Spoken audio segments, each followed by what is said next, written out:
I don't know if those other guys are gonna come. We've got a quorum, so. You want me to text? I just texted, Bill. Okay. What's it? Janine Bateski says, I don't think your sound is on, but I don't think she knew that my microphone was off. So, okay. All right. Well, we'll go ahead and call this meeting to order.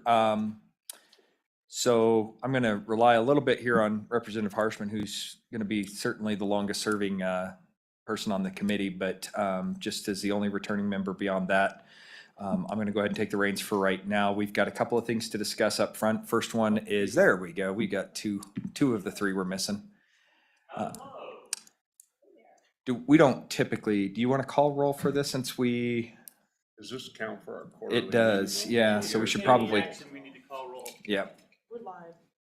If we're live, we stop talking. Yeah, this is our, yeah, it's a quarterly. Yep. You ready? Okay. Senator Brightman. Senator Hicks. Excused. Senator Landon. Here. Senator McEwen. Here. Senator Rothfuss. Here. Representative Brown. Here. Representative Harshman. Here. Representative Oakley. Here. Representative Olson. Here. Representative Storer. Here. You have a quorum. All right, thank you, Ashley. All right, so committee, like I was saying, we got a couple of things that we've got to do today. The reason we try to squeeze this one in is we do have to meet quarterly. And so in the process of meeting quarterly, we try to squeeze in the first quarter meeting while everybody's still in town and we're able to get everybody in here. So this will suffice for our first quarter meeting. The first order of business that we've got here is to elect chairmanship and vice chairmanship. So do I have a motion? Mr. Chairman. Yes, Representative Harshman? Mr. Chairman, I think, traditionally we've alternated, and you senators will remember, but there's been times we haven't too. I think I remember Hank Coe, I did it 4 years actually one time, So we've worked together on that, but I think the Senate chaired it last time, I believe. So I would just move that Representative Brown be the chairman and Senator Landon be the vice chair. Second. Okay, we've got a motion and a second. Any discussion? Mr. Chairman, Senator Office? I support. All right, motion on the table. All those in favor say aye. Aye. All those opposed, no. All right, that motion carries. Next order of business that we've got is to really look at interim topics. And the first order that we always kind of attack here is our priority number one, which is our statutory responsibilities. And you guys should have a copy of that. Ultimately, what we're going to be doing is working directly with getting the commission's recommendation from the department, working through that, and then making the budgetary recommendations to JAC. So that's going to be the first order of business. You'll also see two additional topics that I have brought forward, and then there's also a third one that has been brought, but it was not brought to this committee. It was actually brought to management audit. And it's something that we can consider if you guys are interested in it and at least having the discussion on it. But let me go ahead and go over the other two non-statutory responsibilities just to gauge the committee's response on this. First one is facility planning and budgeting process. And what I'm looking at with this one is to see if there's any way that we can try to expedite the process, if we've got any efficiencies that we're not seeing right now. And what I want to do ultimately with this is bring in the school districts.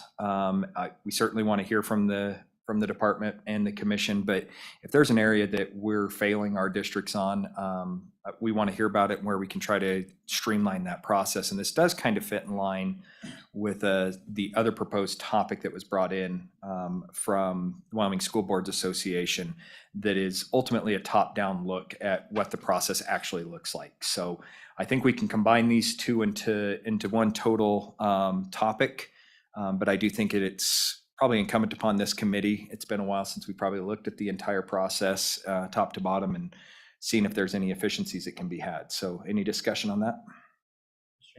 Senator Office.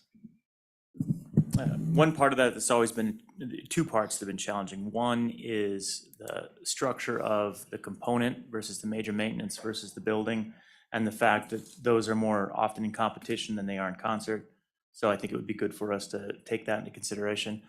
Next factor that we've wrestled with over the years is when you have more than one building or one facility that's part of a plan, Our system doesn't really work particularly well to have a long-term plan or a puzzle piece style plan. It only works well when there's a one-off type situation. So including that in that look, I think those two concepts we'd benefit from talking through. Any other discussion? You know, I think, Mr. Chairman. Yes, Representative Harshman. Mr. Chairman, and when you go on that other page, our statutory responsibilities, that number 2 there, you know, develop knowledge and expertise among its members. And I think, you know, we've made a couple statutory changes. You know, we went back to kind of one list now, or 2 lists, but one look. And I mean, we broke that up in '09 to get a better look at it. It used to be one list and you couldn't really tell. And so I think part of this too is, I think we need a little school facilities 101, you know, for all of us. And I think, I don't know how many members have served on this committee before, but it's continually changing. You know, we first started school facilities at the turn of the century and we built the airplane while we were flying it, you know. And if you have a school in Upton or Lander, it's a little different than what everybody else got. So I think, just as part of this topic, I think that's the piece of this we need, I think, to get us all kind of on how it all works. And it's good for all of us. So thank you, Mr. Chairman. Yeah, staff, I think that's probably good opportunity for that second meeting, second quarter meeting, to probably schedule at least an hour or two, maybe even from you guys as well as the department, kind of giving us the breakdown on the legislative side and then what their impacts are on their side. So I know we work in tandem with them as far as what we want to see from them. So I'll work with you guys on that. Any further discussion on the facility planning and budgeting process? Senator, yes. Mr. Chairman, thank you. I wasn't quite sure where to interject this, but I've been thinking about this might serve as a couple of subsets to this effort, which I really think is on track. We have at least 3 very hot spots in our state coming up that we, in my opinion, need to address. We're sitting in a district that needs to be addressed one way or the other. We have a situation, and I'm looking down at Senator McEwen because it's his home country. We've got a huge high school up there that has too much square footage, and a Mercer study that's been completed, and we're looking at about $100 million bill. So that's part of this facility planning process. So that's number 2. And then number 3, we all know that over on the western front, Lincoln County and Teton, we've got issues. And so as long as we don't lose sight of the fact that, do those rise just because they're hot issues? Probably. I mean, we at least, in my opinion, Mr. Chairman, I think that we owe it to ourselves to get those addressed sometime during the interim. Thank you.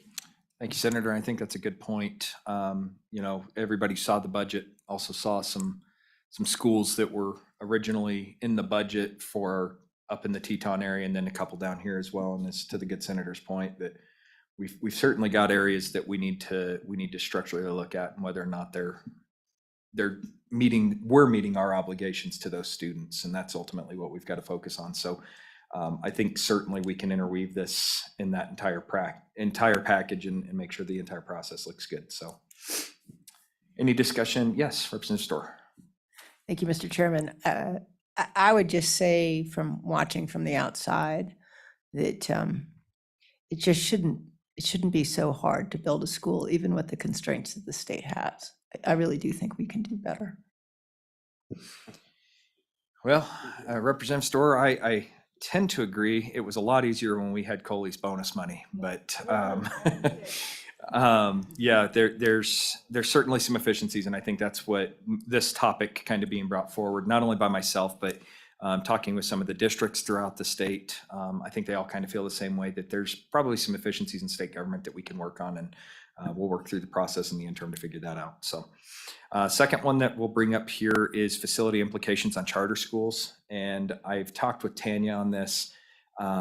Basically, what I think we need to make sure we're doing is statutorily that we're constitutionally meeting the needs for our charter schools. Right now, there's a 3-year limit before we start giving any major maintenance funding, and whether or not that meshes correctly with what we actually want and or constitutionally can do, I think is a big important piece of this. So I think that's one of the big areas now that we've maybe unleashed the Kraken a little bit on charter schools. We need to make sure that we're constitutionally meeting those mandates as well. So Senator Rothfuss. Thanks, Mr. Chairman. Part of the offset for that, you'll recall, was the double funding ADM at the beginning, recognizing that there'd be some sort of a startup period of time and that would help to offset the major maintenance. With that going away, that 3-year window now is even worse than it probably was before in terms of equity. It's a problem. Any further discussion on the charter school implications? Yes, Senator Landon. I just Chairman. wanted to commend you for bringing the topic. As we've worked through the last couple of sessions, this push toward the charter school front, I have repeatedly thought in my mind about this select committee and the fact that, boy, we're going to have some impacts on some of those facilities out there with ADMs perhaps potentially leaving. So I appreciate you bringing this topic for consideration. I think it's important that we stay on top of it. I wondered if we didn't want to include all of the alternative school front, just to make sure that we're funding them properly, or what are they costing us? What do we just get our arms around this, just so that we know going forward as we push into new directions, we need to be able to answer questions on the floor and et cetera, et cetera. Senator Rothfuss.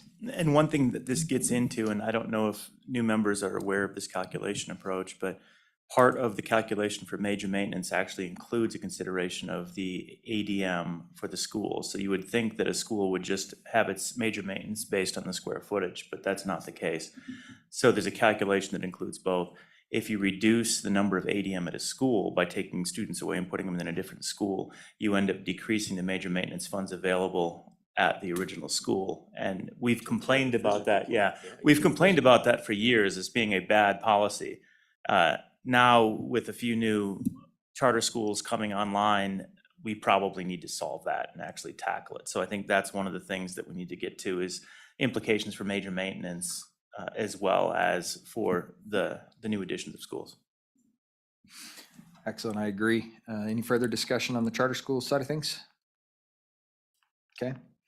I think that's a good chunk of work. One of the other things, and I just had a reminder sent here, and it kind of goes back to Senator McEwen's situation with the school that's just a bit too big.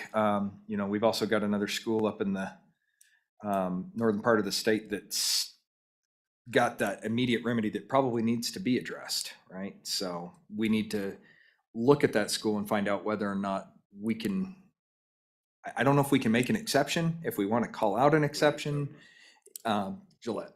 So Well, I think, Campbell County is. Mike, I'm sorry. Representative Harshman. Mr. Chairman, sorry.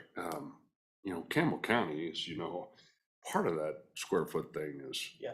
They've got a hallway is like Driving that 18 one wheeler hallway is like a quarter mile long and 20 feet wide. And so I think you gotta, we've had this conversation about them a lot, but, so I think some of that, and like Sheridan High School was actually built with mineral reclamation funds long time ago, even before school facilities. So it's way bigger than what we built today, Lander and so on. So we've got some of those, but I think it's just part of our education process as a committee to just keep reviewing that. So it's not new as this committee evolves with new members over time. But Senator Landon. That hallway issue, we could get a subcommittee going with that Senator McEwen, get him over there to see how we can reduce the size of that hallway or something. I'm kidding. We just put boxes in it. All right, committee, any other, Senator Rothfuss? So, Mr. Chairman, one of the things that I thought we did last year that was really beneficial, but I know it was challenging, was the visits to the schools. And the challenge was really coming from the scheduling, the work for staff.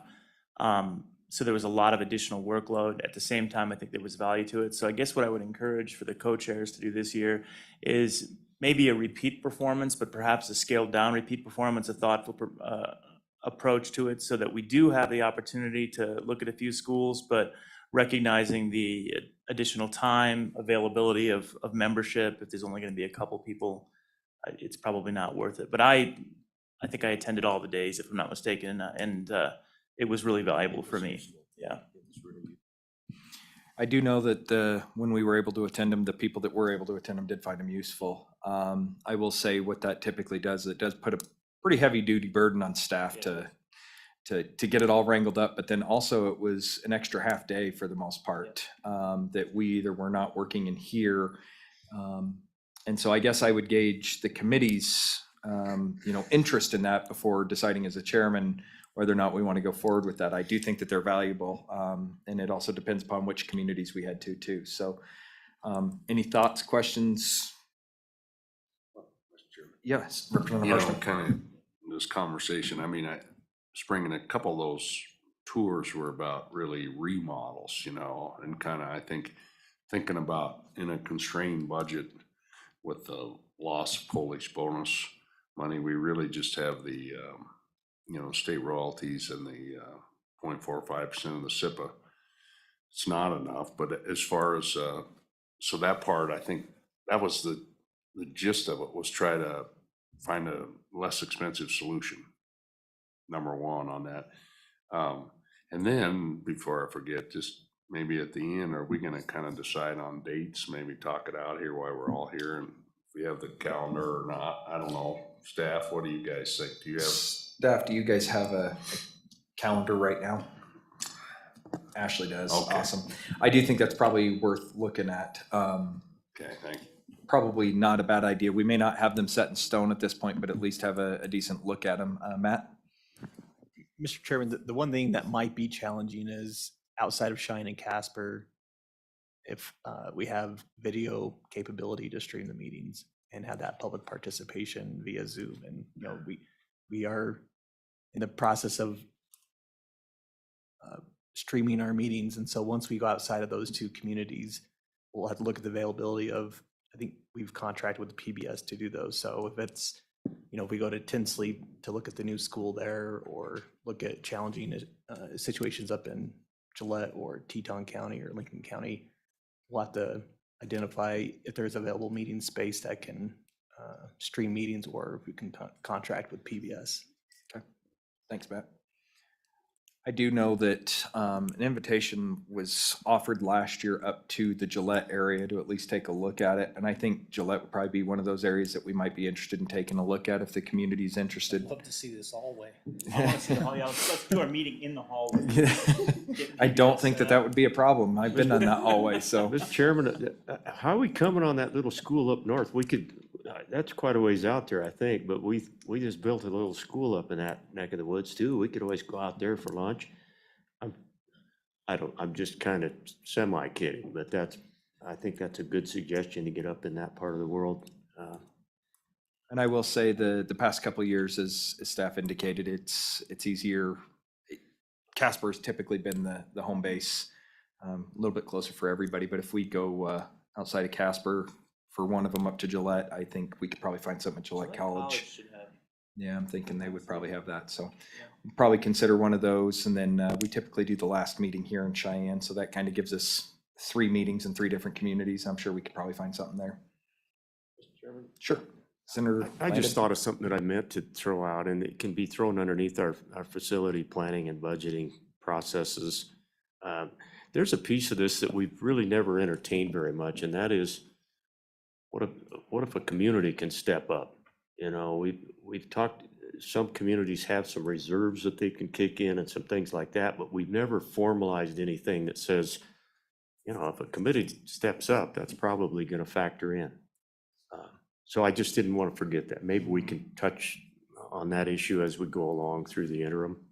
I think that's a really valuable input. And, we heard from Teton County this year that they passed a SPET ballot, to assist. And one of the things that we've done is when the state took over after the Campbell decisions, we've almost penalized anybody who wants to try to come up and do that. So we've told them that you're responsible for all major maintenance and everything else from that point forward. And so I think it's worth looking into and maybe for this committee to consider as we move forward, if a community does have that opportunity, whether we want to make that policy shift.